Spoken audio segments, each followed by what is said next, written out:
মাতৃভূমি ত্যাগ করেছেন। বর্তমান সময় নামদারি কিছু মুসলমান তারা মুখে মুখে নবীকে ভালোবাসি বলে, কিন্তু তাদের মধ্যে বিন্দু মাত্র আল্লাহ রাসূলের সুন্নাত এবং আখলাকের লেশ মাত্র নাই। কথা বলেন ঠিক কিনা? কয়েকদিন পরেই ফুটবল বিশ্বকাপ আসছে। আমাদের বাংলার জমিনের একদল যুবক ভাইয়েরা যারা আর্জেন্টিনা ব্রাজিলের পতাকা উড়িয়ে লক্ষ লক্ষ টাকা খরচ করবে, কেউ নেইমারের ভক্ত, কেউ মেসির ভক্ত, কেউ রোনালদোর ভক্ত। কথা বলেন ঠিক কিনা? অথচ রোনালদো স্পষ্টভাবে ঘোষণা করেছে যে সে ফিলিস্তিনের বিপক্ষে, ইসরায়েলের পক্ষে। তারপরও বাংলার হতভাগা মুসলমান তারা তাদেরকে সাপোর্ট করে যাচ্ছে।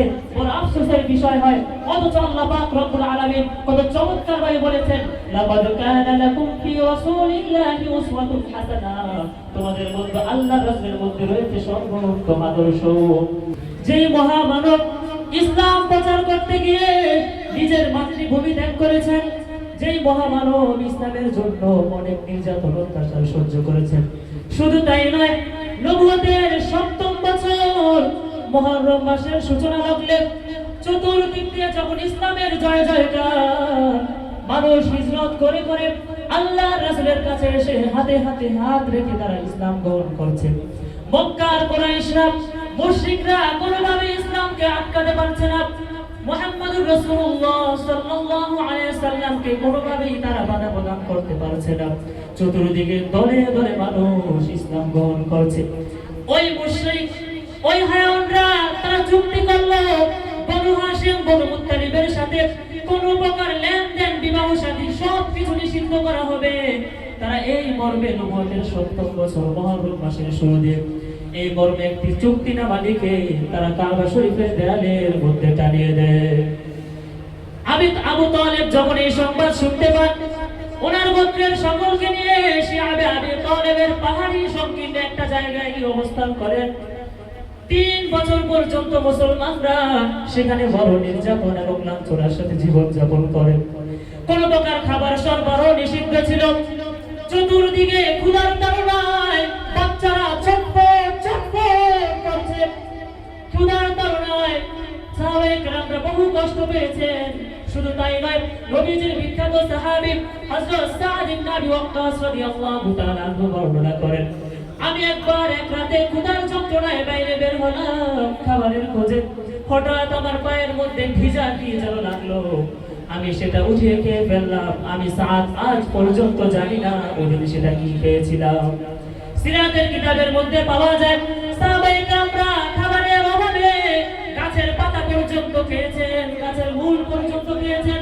আজকেও বর্তমান সময় ফিলিস্তিনের দিকে তাকালে দেখা যায় একদিকে ইসরায়েলি হায়ানরা মুসলমানদেরকে বোমার আঘাতে ছাঁচড়া করে দিচ্ছে, অপরদিকে ক্ষুধার তাড়নায় তারা সকল প্রকার কাজ বন্ধ করে দিয়েছে।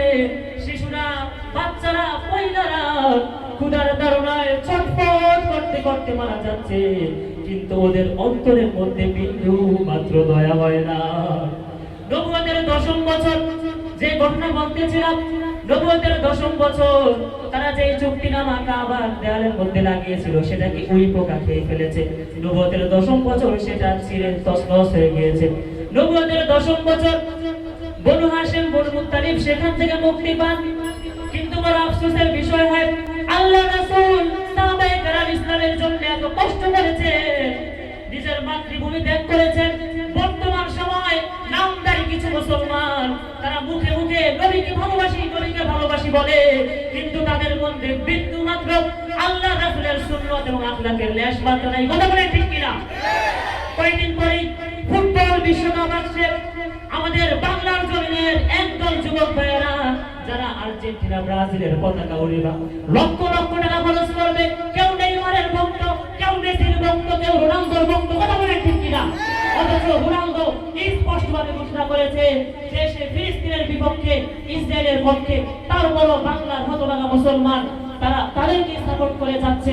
বড় আফসোসের বিষয় হয়, অথচ আল্লাহ পাক রব্বুল আলামিন কত চমৎকার ভাবে বলেছেন, লাকাদ কানা লাকুম ফি রাসূলিল্লাহি উসওয়াতুন হাসানাহ, তোমাদের মধ্যে আল্লাহর রাসূলের মধ্যে রয়েছে সর্বোত্তম আদর্শ। আমরা চেষ্টা করব জীবনের প্রত্যেকটা ক্ষেত্রে আল্লাহর রাসূলের সুন্নাতকে বাস্তবায়ন করতে। ইনশাআল্লাহ সকলে প্রস্তুত আছেন? ইনশাআল্লাহ আল্লাহ পাক আমাদের সকলকে নবীজির সিরাত থেকে শিক্ষা নিয়ে নিজের জীবনে প্রত্যেকটা সেক্টরে বাস্তবায়ন করার মতো তৌফিক দান করুন। ওয়া আখিরু দাওয়ানা আলহামদুলিল্লাহি রাব্বিল আলামিন।